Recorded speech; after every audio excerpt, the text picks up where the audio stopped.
Всем привет! Меня зовут Аня, и с вами снова «Великий и могучий» проект о русском языке с региональным акцентом. Знаете ли вы, что регулярные прогулки по лесу улучшают самочувствие и помогают успокоиться? Это научно доказанный факт. Всего 2 часа в неделю, и у вас поднимается настроение, а еще перестанет болеть голова. Главное – гулять регулярно и одеваться по погоде. Такая терапия очень подходит жителям Кировской области, ведь наша область – лесной регион. Леса покрывают примерно 63% нашей территории, а всего площадь, занятая лесами, составляет 8 миллионов гектаров. Знаете, какие деревья можно чаще всего встретить в кировских лесах?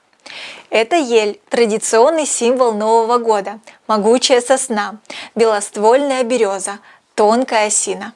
Ель и сосна – хвойные деревья, береза и осина – лиственные. Есть, конечно, и другие деревья, например, пихта, лиственница, рябина, тополь, черемуха, липа, ива и многие другие. В городах растут дубы и клены, а на юге Кировской области – фруктовые деревья, например, яблони. В Кировской области есть место, которое называют Вятской Швейцарией. Оно находится в Пижемском заказнике на берегу реки Немда, это в Советском районе. Здешние красоты привлекают и кировчан, и гостей из других регионов России. Посмотрите на экран. Вот она, Вятская Швейцария. Мы узнаем это место по изгибу реки. Кстати, Кировская область богата не только лесами. Здесь есть почти 20 тысяч рек и более 4 тысяч озер. Среди них уникальное озеро Шайтан. Оно находится в Уржумском районе. Чем же так удивительно это озеро? Во-первых, там происходят выбросы воды, похожие на фонтаны или гейзеры. Возникают такие выбросы всегда неожиданно и могут даже напугать. А еще по озеру плавают небольшие острова. Самые крепкие из них могут выдержать несколько человек. Но проверять это я не советую. Озеро Шайтан очень глубокое, до дна не меньше 12 метров. А еще там очень холодная вода. Лес – это свежий и чистый воздух, изобилие грибов и ягод, необыкновенные пейзажи. А еще лес – это дом для самых разных животных. И это не только медведи, волки, лисы, зайцы и белки, но и скрытная рысь, свирепый кабан, величественный лось. А среди птиц встречаются глухарь, тетерев, рябчик, куропатка. Чтобы описать всю красоту вятской природы, надо знать основные слова. Давайте вместе составим полезную памятку. Каким может быть лес? Бескрайним, зеленым, дремучим, светлым, таинственным. А какие могут быть реки? Глубокие, синие, темные, бурные, спокойные. А каким может быть озеро? Круглым, прозрачным, бездонным, мистическим. В Кировской области много холмов. Какие они бывают? Зеленые, пологие, лесистые, живописные, высокие, низкие.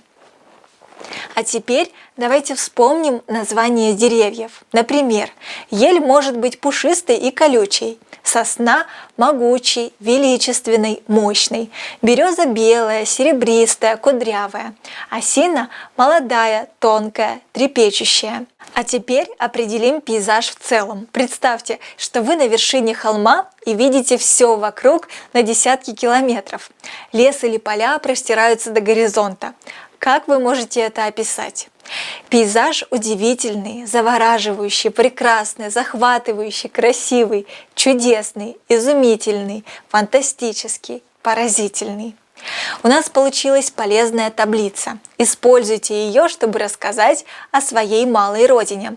А для вдохновения давайте прочитаем несколько рассказов вятского писателя Владимира Морозова из его книги «Беседы о лесе. Рассказы лесничего».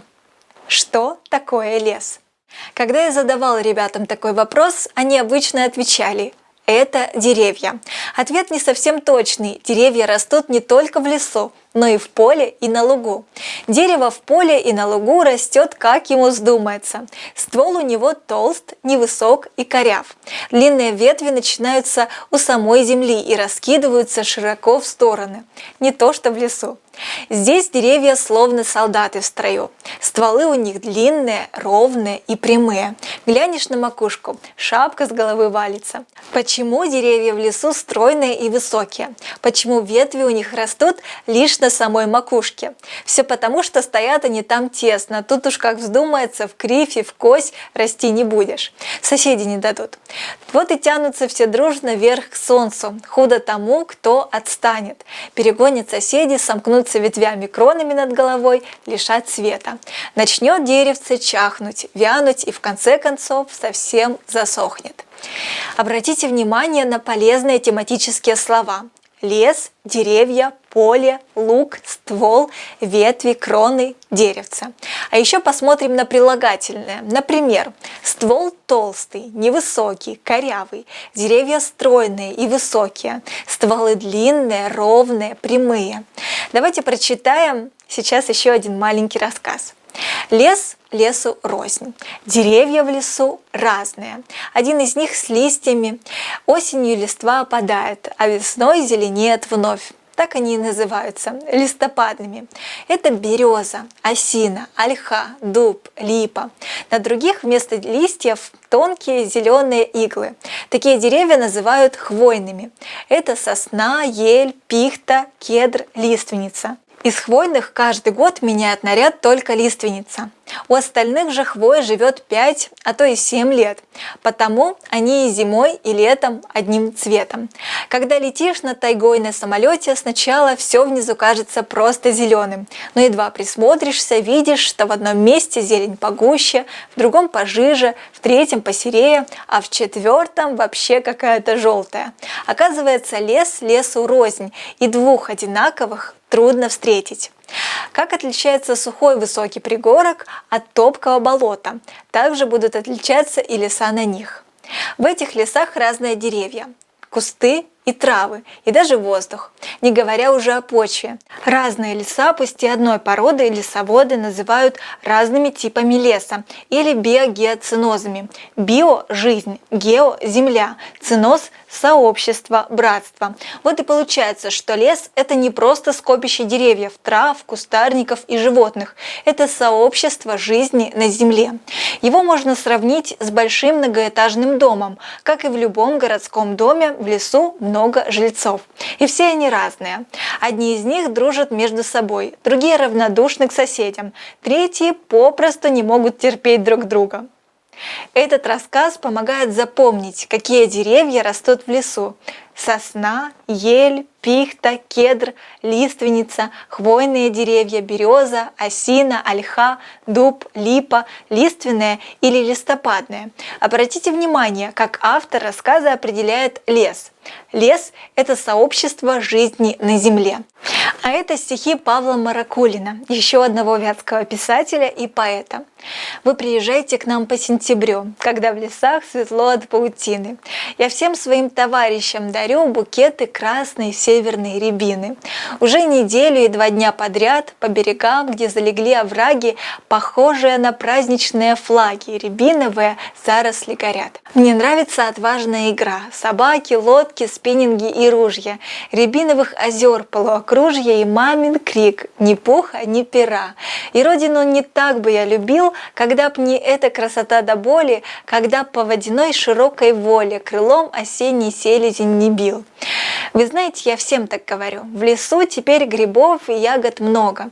Вы приезжайте к нам по сентябрю, по северной рябиновой дороге. А теперь домашнее задание. Используйте составленную таблицу и напишите небольшой рассказ о природе Кировской области или о природе вашего родного края. Публикуйте свои работы в любом формате – текст, видео, аудио, в интернете с хэштегами «Великий и могучий РФ», «Великий и могучий Вятка», «High and Mighty». За каждую работу мы высылаем в подарок пазл в онлайн-формате и сообщения с пояснениями по работе. При выполнении выполнении минимум 10 домашних заданий по нашим урокам вы получаете диплом участника проекта. На сегодня все. До новых встреч! Любите и изучайте русский язык!